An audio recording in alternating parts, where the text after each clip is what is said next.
Hello from Southern Ontario, May 25th. So I did my homework regarding the status, if you will, of the World Health Organization's pandemic treaty or accord.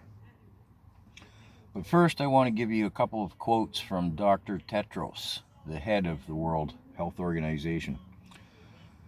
Tedros, quote, "Governments have had to persuade their populations to accept new behaviors and conditions," unquote. Then he rambled for a couple of sentences about science, their science, and conspiracy theories needing to be squashed, etc. Back to Tedros, quote, "As part of our transformation, we've created a new unit for behavioral sciences," unquote. Now, if you don't know what behavioral sciences is, I suggest you look into it. If you're new to the channel, you can go back a month or two. I did a short series on behavioral sciences and bit nudge units. The titles will bring you to them. Anyways, let me run through those two quotes again. Then we'll get into where the pandemic accord is at. Governments have had to persuade their populations to accept new behaviors and conditions. Shades of 2020. As part of our transformation, we've created a new unit for behavioral sciences.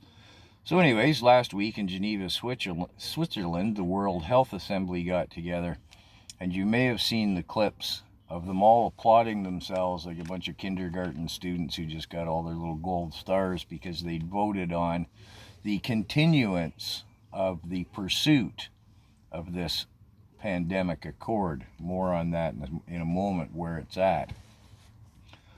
So out of the 173 countries, I believe, that were there at the World Health Assembly in Geneva, Switzerland, located conveniently near the headquarters of the the World Economic Forum. Anyways, 46 countries walked out when it was time to vote. They just got up and said, "Talk to the hand, see you later." And 11 didn't vote. What's the right word I'm looking for? Abstained from voting. So about 2/3 of them voted in the continuance of the pursuit of this agreement. Now, we've got to talk a little bit about what this accord or treaty, whatever they're calling it now, is. Tedros says it won't compromise national sovereignty, but will be an internationally binding agreement.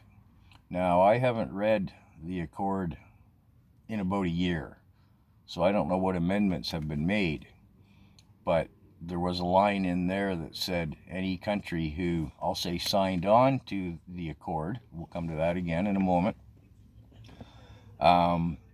if they were unable or unwilling to meet their obligations under this internationally binding agreement,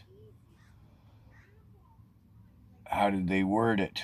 Provisions will be provided for said country to meet their internationally binding agreement. Now make of that what you will. So the video clips being shown of them all applauding each other on Gold Star Day where they voted for the continuance of this agreement, it's a psych op, because really kind of nothing happened there.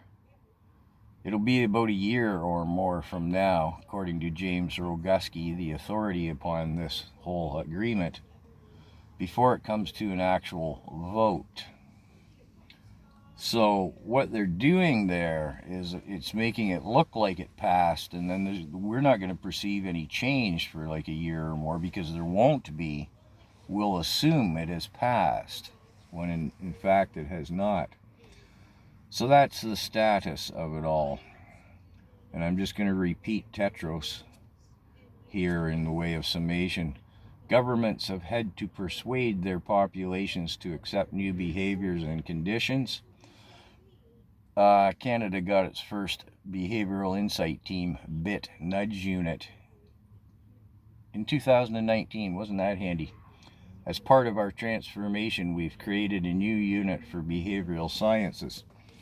And in complete summation, if you want to look into the behavioral sciences some more, the World Economic Forum is the leader in behavioral sciences. They have a behavioral science, I call it the psych department, and part of the, well, an elective of the Young Global Leaders program is in one of their future councils is on behavioral sciences. So yeah, bottom line, this is just a classic example of the WHO and the WEF messing with our minds, and that's where it's at.